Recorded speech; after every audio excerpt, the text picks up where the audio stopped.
Satisfação, meu nome é Nicolas Kipper e irei apresentar a vocês o meu projeto de diplomação em engenharia elétrica intitulado Impacto da Regulação na Geração Distribuída. Gostaria de antemão agradecer ao meu professor orientador Luiz Tiaraju por todo o apoio prestado durante todos esses estudos. E meu projeto, ele responde à grande pergunta sobre o futuro da energia solar no Brasil, que após as grandes mudanças realizadas em 2022 se torna ainda viável economicamente ou não a geração distribuída. E a apresentação ela é destrinchada em 6 tópicos, sendo o primeiro a introdução, depois objetivos, o que eu busco responder, fundamentação teórica, metodologia, como que as análises foram construídas, resultados propriamente e, por fim, a conclusão, se a geração distribuída, a GD, ela continua sendo viável ou não. Dando início à própria introdução com contexto mais global, é notório que estamos passando por uma transição energética, onde que todos os países eles estão buscando, então, essa descarbonização da matriz elétrica. Dessa forma, quando que a gente traz para um contexto de Brasil, e mais precisamente agora com Porto Alegre, nós somos muito felizardos geograficamente, porque nós temos uma média de irradiação de 5,2 quilowatts por metro quadrado do dia, sendo muito acima de países na Europa que eles são grandes pioneiros e com os maiores índices de aproveitamento de energia fotovoltaica. E agora, retornando ao Brasil em si, dessa forma mais abrangente, tivemos uma grande exponencial de utilização dessa energia solar. De 2012 até 2022, algo muito expressivo que nunca havia tido esse acontecimento no Brasil ainda, em decorrência da Resolução Normativa 482 de 2012, onde que agora as pessoas elas tinham acesso a micro e mini geração distribuída, só que além disso também permitiria uma compensação integral da energia injetada, net metering, ou seja, o encargo que se teria por estar utilizando certas instalações elétricas seria abatido como um crédito, certo? E é onde mora esse problema. Por quê? Em 2022, se teve uma nova lei 14.300, onde que essa lei 14.300, ela mudaria drasticamente esse cenário, porque agora introduz esse novo encargo da tarifa do uso de sistema distribuído, a famosa TUG do fio B, onde que os consumidores e que teriam o IGD, eles passariam a ser cobrados sobre as instalações elétricas físicas, e não somente pela distribuição, que seria o do fio A.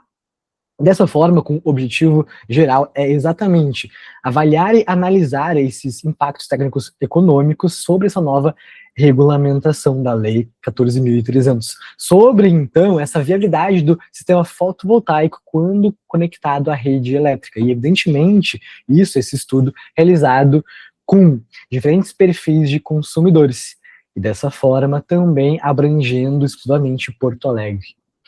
Ok, agora para objetivos mais específicos serão 5. Análise, então, em comparação com essas leis e alterações, modelar cenários para 3 tipos de perfis de consumidores, sendo residencial, comercial de pequeno e de médio porte, calcular, então, e comparar os principais indicadores de viabilidade, sendo payback, VPL e TIR, que serão destrinchados durante a apresentação, e também identificação desse pacto de pré e pós-lei, como que isso ainda irá impactar os consumidores.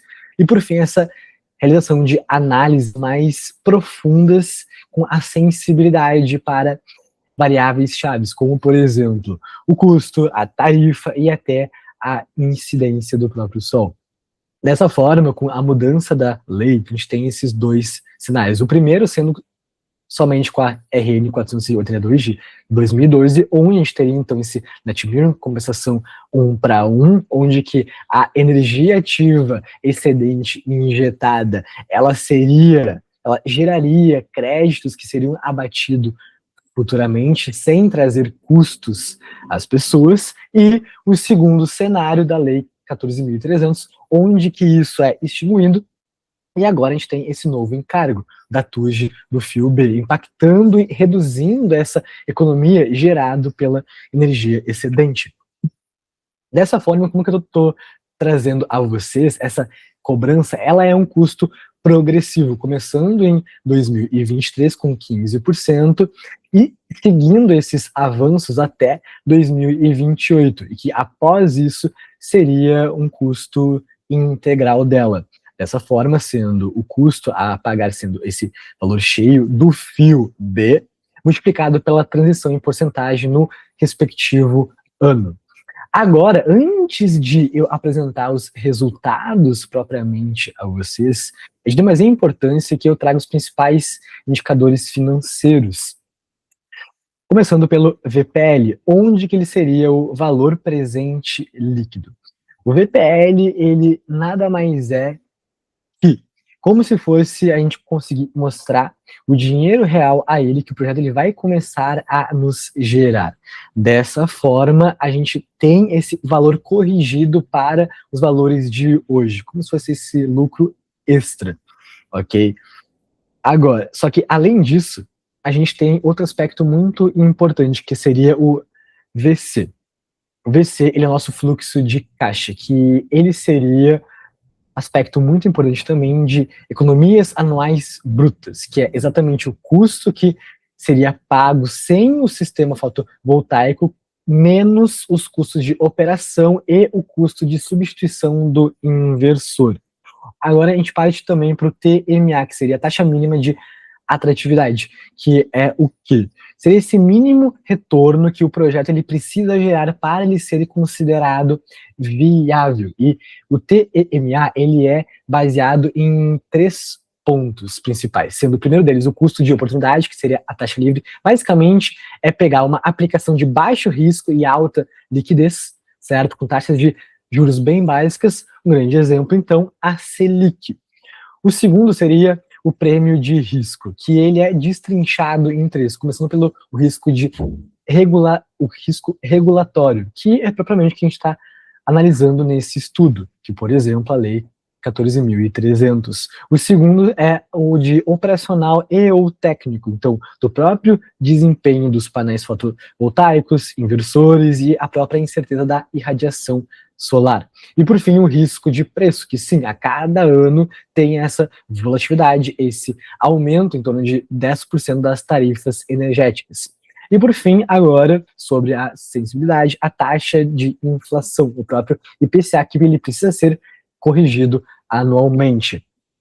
Trazendo agora o TIR, que seria a taxa interna de retorno. Ele é muito semelhante ao VPL.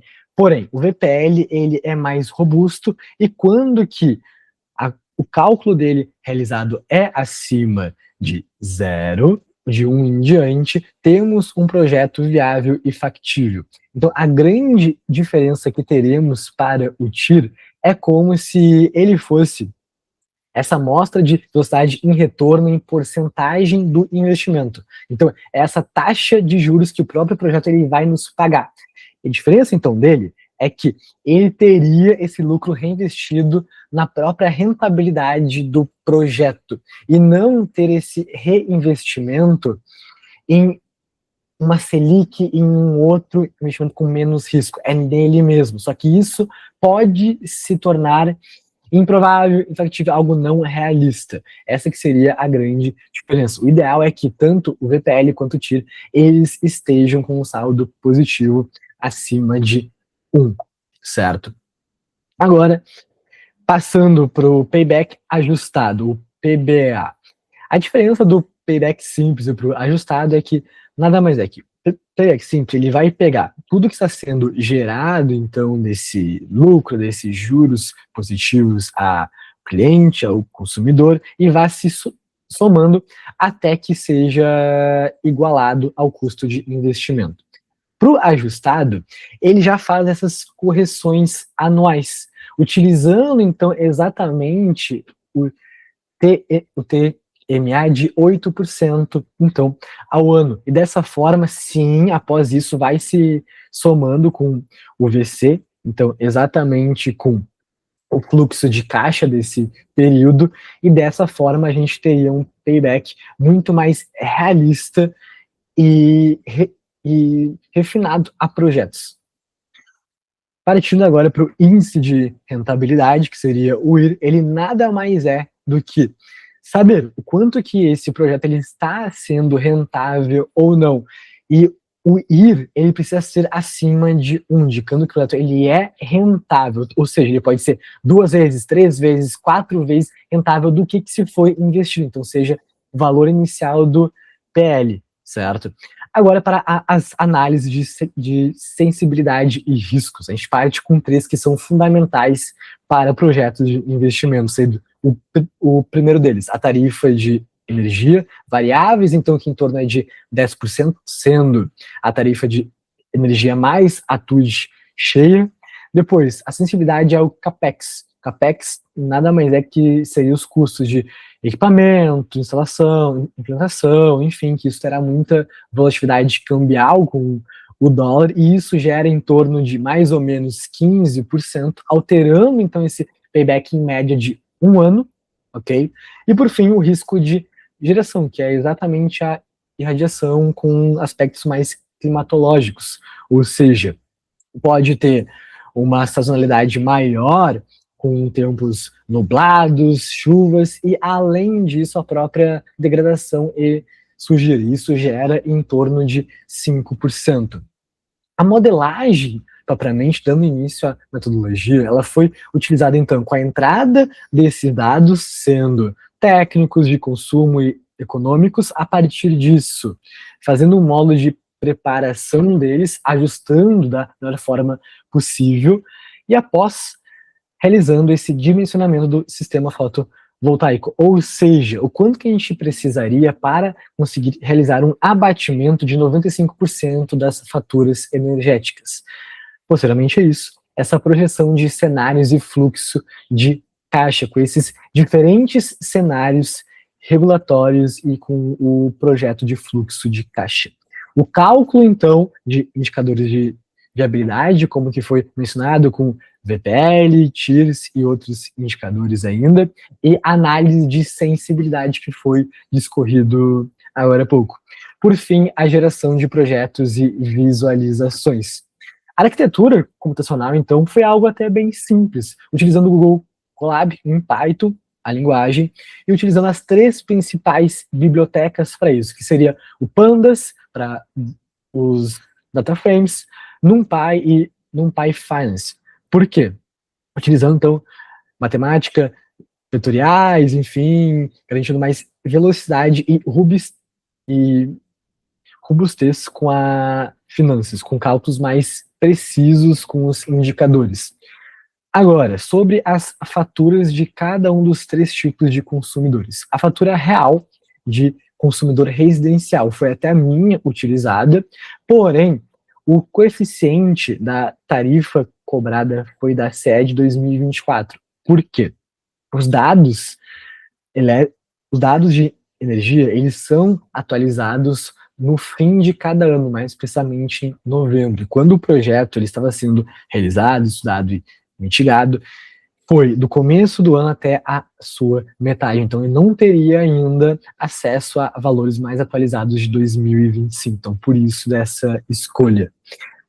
Sobre as médias da ANEEL sobre os perfis comerciais. Não utilizei, por escolha, faturas energéticas reais, e sim propriamente as médias que a própria ANEEL vai nos fornecer. Então, nessa situação, comercial pequeno porte foi atribuído um consumo definido de 1.000 kW/mês, e para o médio porte, já dando um salto significativo de 4.000 kW/mês como escolha. Dessa forma, a gente começa agora a atribuir as tarifas de aplicação para o grupo B, sendo B1 para residencial, B2 e B3 para comercial, de pequeno e médio porte, atribuindo, então, respectivamente, esses valores de tarifa. Só que, com esses gráficos aqui, a gente consegue ter essa esse entendimento muito mais sólido e melhor o quanto que se impacta a tarifa do uso da TUJ, então, dos fios, quando comparado à tarifa energética. Em ambos os três cenários de consumidores, eles se apresentam mais de 60% da fatura energética.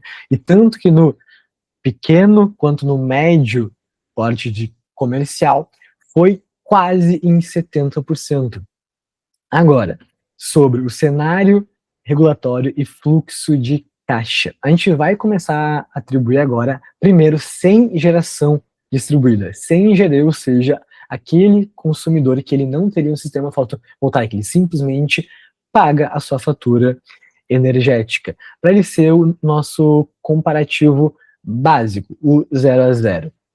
Ele seria, então, esse custo total é igual ao consumo anual multiplicado pela tarifa energética durante o seu tempo, mais a TUJ total, certo?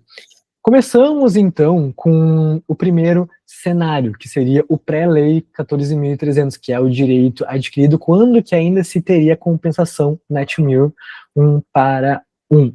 Dessa forma, ficaria como o consumo anual menos a geração coberta, que a geração coberta é exatamente a quantidade de energia elétrica que foi consumida e realmente abatida, e multiplicado, então, pela tarifa energética mais o TUJ somente do fio A, que ainda não se tinha o tipo de encargo para o fio B.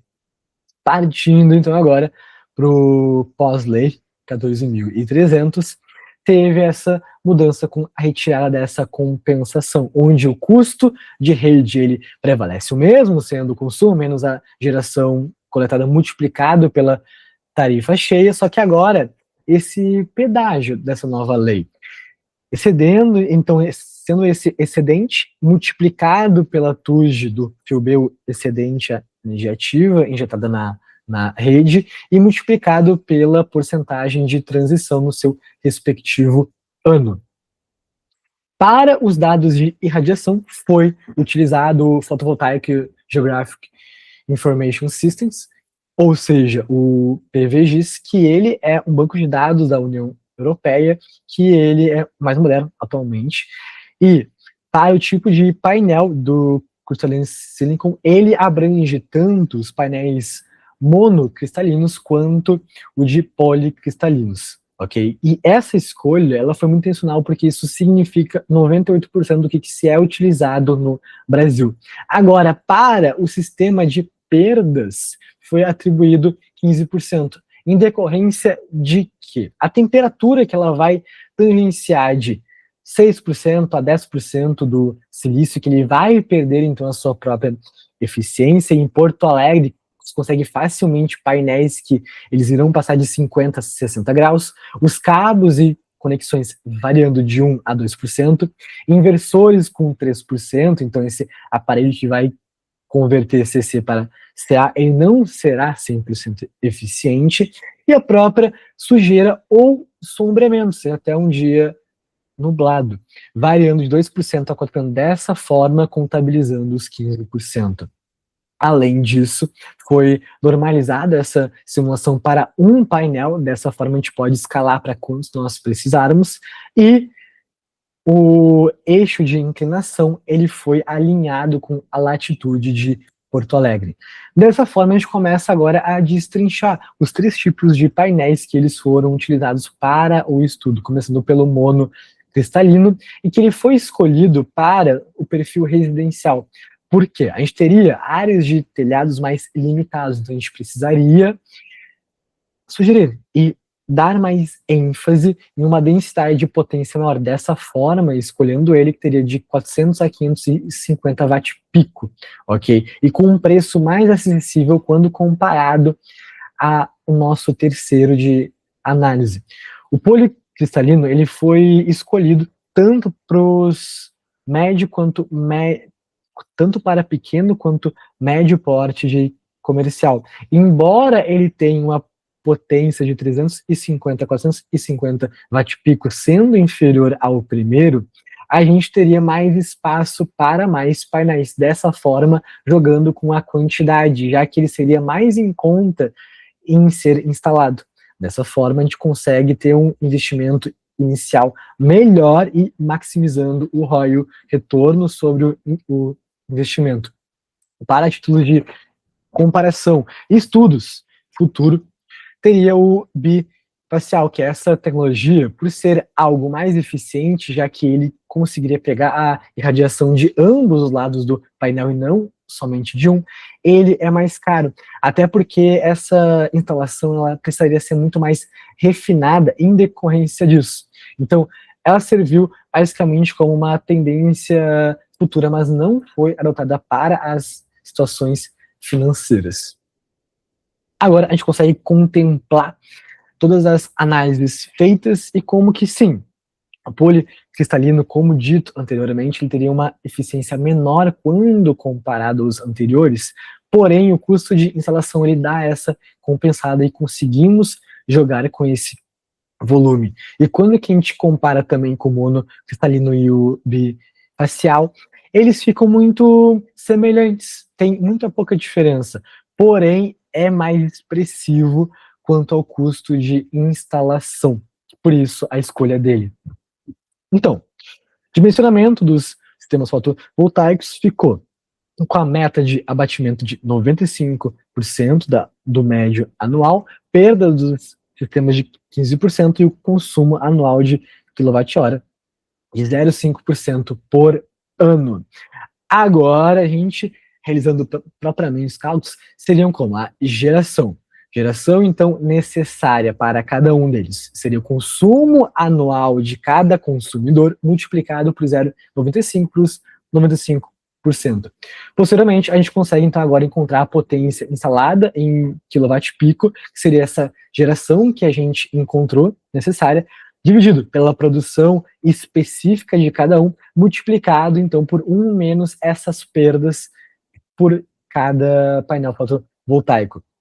Agora, dando início aos resultados de dimensionamento, para cada um deles com a meta de 95%, teria de residencial, considerando 3.360 anual kWh, abatendo, então, nessa primeira geração, 3.762 kWh, e um investimento inicial de 10.320.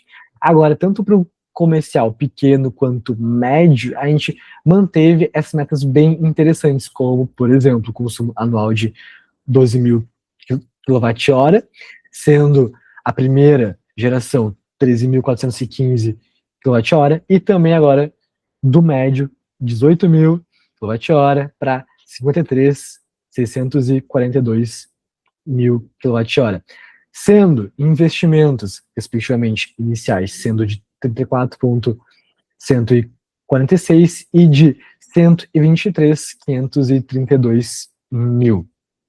Perfis, então, de consumo para Porto Alegre, como estava sendo mencionado anteriormente, o consumo médio para residencial 280, 1.000 para pequeno porte, 4.000 para médio porte.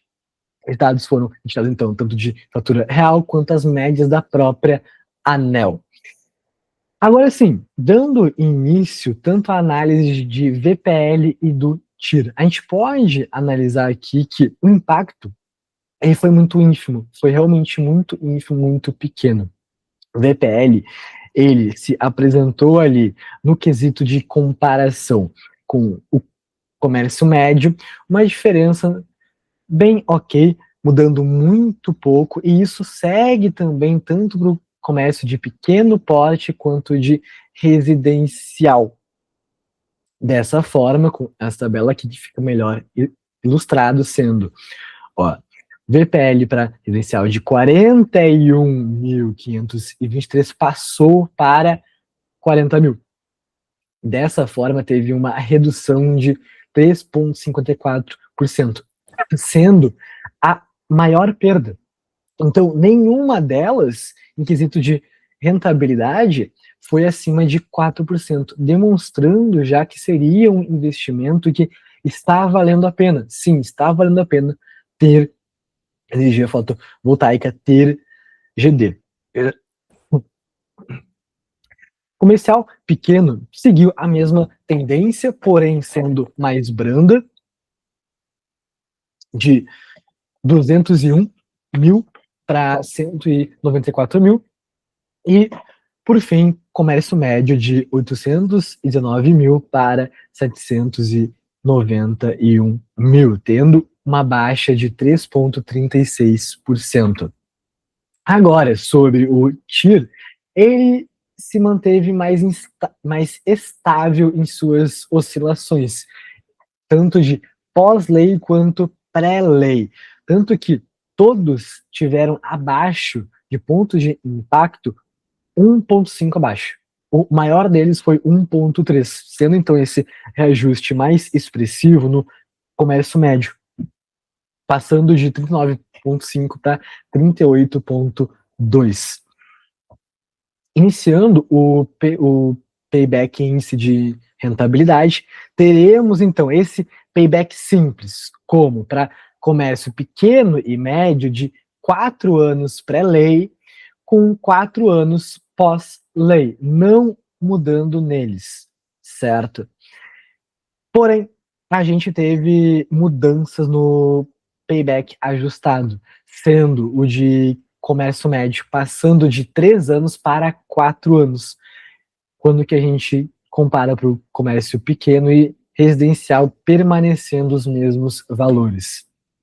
Agora, para isso, do payback índice, a gente faz uma grande pausa para analisar esse teste de estresse máximo. Dessa forma, a gente aplicando a sensibilidade no pior cenário possível, sendo as tarifas energéticas com menos 10%, capex mais 15% e a geração menos 5%. Dessa forma, começando com o comércio médio, a gente passa de quase 800 mil para 600 mil, comércio pequeno passando de quase 200 mil para 148 mil, e por fim o residencial de 40 mil para 30 mil. Dessa forma, conseguimos de novo mostrar a viabilidade que, ok, esse investimento em geração distribuída, ele continua valendo a pena, mesmo com uma sensibilidade no pior cenário possível.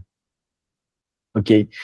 E prontamente, indo para o índice de rentabilidade, podemos ver que pós-lei e pré-lei se teve uma diferença muito ínfima, tanto para o tipo de comércio médio quanto pequeno e também o residencial. Dessa forma, de novo, a gente pode constatar que o investimento ele permanece extremamente atrativo e quase inabalado pela nova lei 14.300 de 2022. Esse gráfico é muito interessante porque ele demonstra o fluxo de caixa acumulativo. A gente pode ver aqui a maior diferença não será no residencial. Ela será bem pequena até em comparação com os de comércio. Mas sim, a pessoa que ela escolheu não ter os painéis, não utilizar a geração distribuída, ela simplesmente ficará pagando a conta e não terá nenhum payback nesse aspecto. Então, de pré e pós-lei, podemos ver que as linhas elas ficam sobrepostas dessa forma durante 25 anos, nessa escala. Agora, sobre o fluxo de comércio de pequeno porte, ele já se torna algo mais expressivo e conseguimos ver levemente que o pré-lei ele se sobressai um pouquinho mais, mas, de novo, algo ínfimo que a gente pode até descartar essa diferença, enquanto se torna mais acentuado ainda os comerciantes que utilizaram por não ter GD. E por fim, isso segue para o de médio comércio, o qual que isso é muito mais acentuado e conseguimos dessa forma ver a linha verde, que seria o pré-lei, estando um pouquinho mais assim, mas ainda valor muito desprezível. Estipulamos que dessa forma, se for um grande comércio, se torne mais expressivo ainda as pessoas, os consumidores que queiram utilizar GD ou não, já que os gastos serão exacerbados quando comparado proporcionalmente a tudo que eles poderiam de ter de payback a cada mês consecutivamente durante os 25 anos. Então, agora, sobre conclusões. Sim, como já estava enfatizando, GD ela permanece viável, ela é um excelente investimento ainda e muito atrativo, especialmente para o Brasil, mesmo com a nova lei em vigor. O impacto marginal, ele foi, enfim, então, o TUJ do FIUB, ele não irá impactar diretamente, grotescamente, o VPL, porque ele foi de 3 a 5%, e até o TIR, que ele teve uma redução inferior a 1,5 percentual. Dessa forma, permanece muito robusto e seguro esse tipo de investimento. Rentabilidade alta também, com TIR acima de 27, superando muito e com muita folga o TMA de 8%. Ainda continuamos com um payback bem aceitável de 4 a 5 anos para comercial e 5 a 6 anos para residencial, levando em conta que é um investimento que leva 25 anos e já se terá, então, esse retorno com 1/5 de atividade dele. Trabalhos futuros que podem ser utilizados seriam, então, com novas localidades, então não somente a Porto Alegre, armazenamento de baterias para que justamente a gente consiga reduzir ainda mais esse custo desse novo encargo com a TUJ do FIUB, ou seja, ter menos energia ativa injetada na rede, e também, além disso, inteligência artificial para justamente otimizar cada vez mais esse consumo e geração, otimizando o dimensionamento de cada painel. As principais referências utilizadas para esses projetos foi o quê? O Absolar, certo? Para ter os dados e a pesquisa de irradiação, a ANEEL e também a Lei 14.300. Muito obrigado a todos que me assistiram até agora e fico à disposição para qualquer dúvidas e questionamentos.